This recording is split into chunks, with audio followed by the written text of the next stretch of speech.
對於本澳嘅工程界將可以參與橫琴澳大校區嘅建設，唔少業界都對消息表示感到鼓舞。汪艷秋報導。工程師學會會長梁文耀認為，計劃具有建設性，說明會亦令業界清楚方向，更好咁樣調整人力資源。佢亦都計劃組織業界共同參與。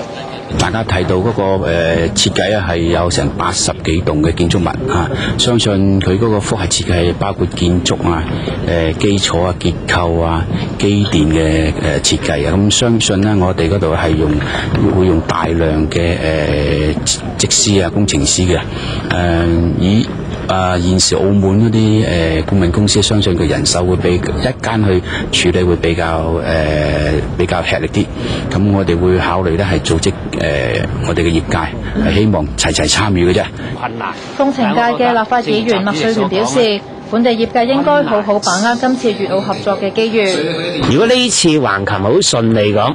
能夠大家同心協力，又能夠互相體諒咁完成呢個任務咧，將來對我哋澳門嘅發展前景咧，只會越嚟越好。如果我哋今次係協調唔好嘅話，而產生對利益太着重嘅話，而冇一個讓利同埋感恩嘅心咧，咁其實我諗會擔心澳門將來會被邊緣化。佢認為業界應該以區域合作嘅長遠觀點去睇，將事情做好。澳門電視台記者汪艷秋報導。